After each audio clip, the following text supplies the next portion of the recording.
पाठ्याश्रम सूरतगढ़ तृतीय श्रेणी अध्यापक मुख्य परीक्षा लेवल सेकंड सामाजिक विज्ञान का पेपर है, टेस्ट पेपर है। इसके अपन सवाल देखने जा रहे हैं। तो इसका जो पहला सवाल है वो है, यदि एक क्रिया की आवृत्ति किसी दूसरी क्रिया या कार्य से अधिक है तब पहली क्रिया या क्रिया का उपयोग दूसरी क्रिया या कार्य जिसकी आवृत्ति कम है के लिए पुनर्बलन के रूप में किया जा सकता है। ये सिद्धांत किसका है? तो पहला ऑप्शन दे रखा है प्रीमे का सिद्धांत, दूसरा है थॉर्नडाइक का सिद्धांत, तीसरा है स्किनर का सिद्धांत और चौथा ऑप्शन दे रखा है पावलो का सिद्धांत। तो इसका जो अपना सही ऑप्शन जो रहेगा वो रहेगा अपना पहला ही ऑप्शन है, प्रीमेक का सिद्धांत। ठीक है, पहला ऑप्शन है प्रीमेक का सिद्धांत। दूसरा सवाल देखने जा रहे हैं, वाइगोस्की के अनुसार बच्चे सीखते हैं। पहला ऑप्शन है परिपक्व होने से, अनुकरण से, वयस्कों और समवयस्कों के साथ परस्पर क्रिया से, या अगला ऑप्शन है जब पुनर्बलन प्रदान किया जाता है। तो पहला ही ऑप्शन है इसका जो दूसरा तीसरा ऑप्शन सही है, वो वयस्कों और समवयस्कों के साथ परस्पर क्रिया से इसका संबंध है। तीसरा है संकेतों व अन्य तरीकों द्वारा बच्चों को जरूरत पड़ने पर मदद करना किसका उदाहरण है? पहला ऑप्शन पाठ, दूसरा है पुनर्बलन, तीसरा है अनुबंधन, चौथा है संज्ञानात्मक सिद्धांत। तो इसका जो ऑप्शन अपने पास सही रहेगा वो रहेगा पहला ऑप्शन पाठ। अगला सवाल चौथा है, निम्नलिखित में से कौन से भिन्न हैं? अधिगम के लिए अधिगम का सिद्धांत, दूसरा है समान अवयवों का सिद्धांत, तीसरा है ड्राइव रिडक्शन का सिद्धांत और अगला है सामान्यीकरण का सिद्धांत। तो इसका जो सही ऑप्शन रहेगा वो अपने पास रहेगा सी ऑप्शन, ड्राइव रिडक्शन का सिद्धांत। अगला देखते हैं, रचनावादी शिक्षण सिद्धांत मॉडल के अनुसार 5 इकाई का सही क्रम क्या है? पहला ऑप्शन दे रखा अन्वेषण संलग्नता व्याख्या विस्तार का मूल्यांकन, दूसरा ऑप्शन दे रखा संलग्नता व्याख्या अन्वेषण विस्तार का मूल्यांकन, तीसरा ऑप्शन दे रखा संलग्नता अन्वेषण विस्तार व्याख्या मूल्यांकन और डी ऑप्शन दे रखा है संलग्नता अन्वेषण व्याख्या विस्तार मूल्यांकन। तो इसका जो सही ऑप्शन है वो डी ऑप्शन रहेगा, संलग्नता अन्वेषण व्याख्या विस्तार मूल्यांकन। अगला सवाल देखते हैं, छठा सवाल, जिस की प्रक्रिया में व्यक्ति दूसरों के व्यवहार को देखकर सीखता है न कि प्रत्यक्ष अनुभव के, इसमें प्रत्यक्ष अनुभव देखकर नहीं सीखता है बल्कि दूसरों को देखकर सीखता है। तो इसमें ऑप्शन दे रखे हैं अनुबंधन, दूसरा ऑप्शन दे रखा है सामाजिक अधिगम, तीसरा ऑप्शन दे रखा है सामाजिक अधिगम प्रायोगिक अधिगम और डी ऑप्शन दे रखा है आकस्मिक अधिगम। तो इसका जो सही ऑप्शन रहेगा वो बी ऑप्शन रहेगा, सामाजिक अधिगम। अगला सवाल देखते हैं, सातवां इसमें दे रखा है कि निम्नलिखित में से कौन सा कथन सत्य नहीं है? पहला ऑप्शन दे रखा है शास्त्रीय अनुबंधन अनैच्छिक व्यवहार से संबंधित है, दूसरा ऑप्शन दे रखा है क्रिया प्रस्तुत अनुबंधन में परिणाम अनुबंधन का एक महत्वपूर्ण कारण है, तीसरा ऑप्शन दे रखा है क्रिया प्रस्तुत अनुबंधन ऐच्छिक व्यवहारों से संबंधित हैं और डी ऑप्शन दे रखा है शास्त्रीय अनुबंधन ऐच्छिक व्यवहारों से संबंधित हैं। तो इसका जो सही ऑप्शन है वो डी ऑप्शन है, शास्त्रीय अनुबंधन ऐच्छिक व्यवहारों से संबंधित हैं।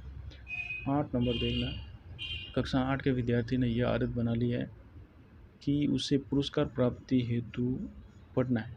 ये उदाहरण निम्नलिखित में से संबंधित है? क्रिया प्रस्तुत सिद्धांत, उत्तेजना अनुक्रिया सिद्धांत, प्रतिक्रिया उत्तेजना सिद्धांत, ऐसा या आर एस अनुबंधन सिद्धांत जो है दोनों ही। तो इसका जो सही ऑप्शन रहेगा वो अपने पास रहेगा ए नंबर जो है क्रिया प्रस्तुत सिद्धांत, ये जो अपना सही ऑप्शन है। अगला देखते हैं नौवा है, पावलोव के प्रयोग में यूसीएस क्या है? तो देखो इसमें दे रखा है भोजन, तो इसका जो यूसीएस का भोजन होगा सीएस का होता है घंटी। ठीक है, अगला सवाल देखते हैं 10 नंबर वाला, निम्नलिखित में से असंगत विकल्प का चयन करें। सिद्धांत एक तरफ दे रखे हैं और दूसरी तरफ दे रखे हैं मनोवैज्ञानिक। पहला ऑप्शन है मनोविज्ञान का क्षेत्रवादी सिद्धांत जो कोर्ट लेविन जो दे रखा है वो सही है। मनोविज्ञान में व्यवहार का प्रतिपादन वॉटसन ने किया है, ये बात भी सही है। प्रयास और भूल सिद्धांत का प्रतिपादन थॉर्नडाइक ने किया, ये भी सही है। अधिगम के अनुकूलित अनुक्रिया सिद्धांत का प्रतिपादन इसके अंदर दे रखा है, जबकि यहाँ होना चाहिए था पावलो, ये पावलो का सिद्धांत है। अगला सवाल देखते हैं 11 नंबर वाला।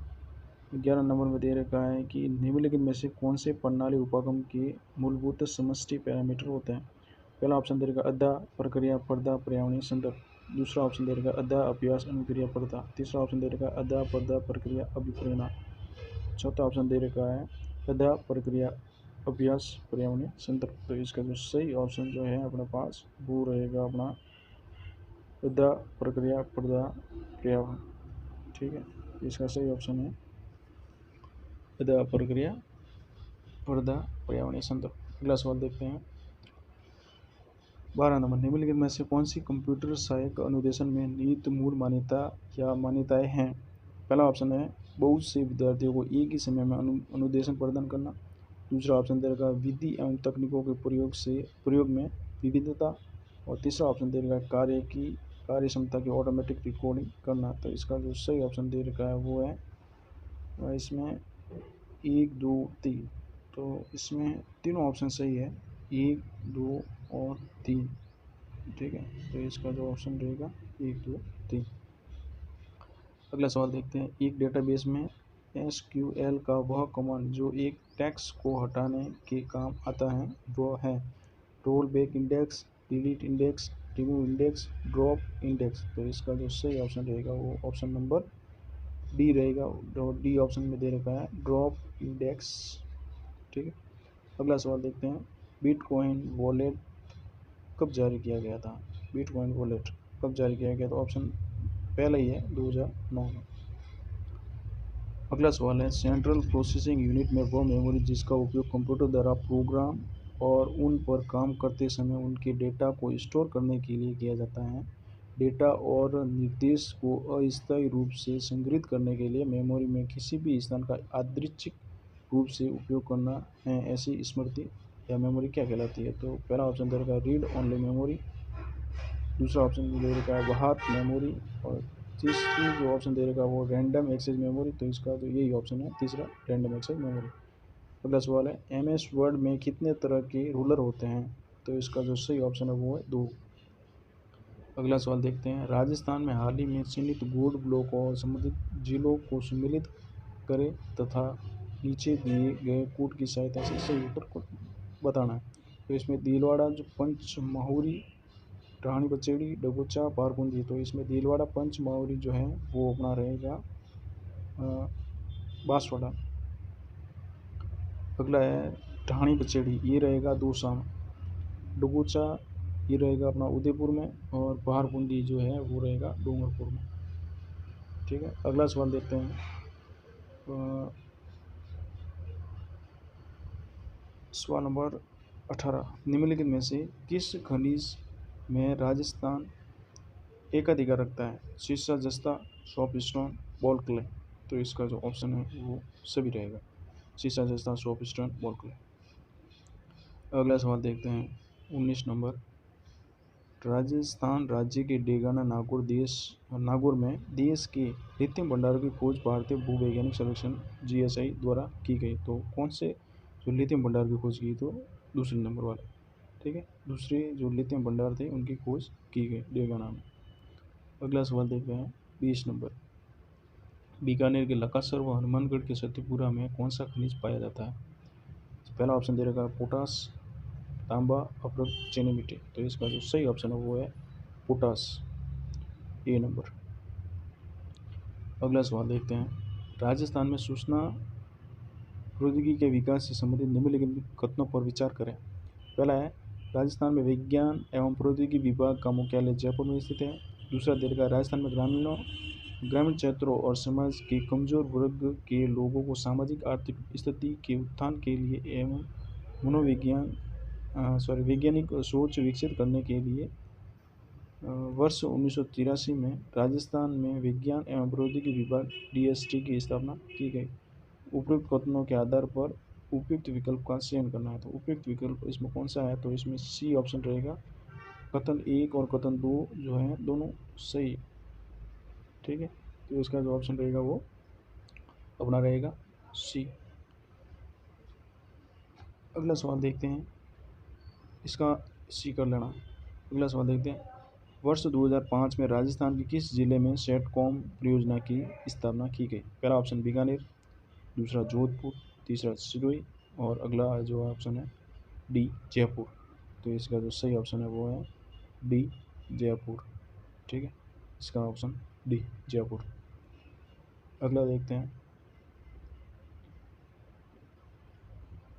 निम्नलिखित में से कौन सा या कौन से कार्यक्रम उद्यमिता विकास द्वारा संचालित है।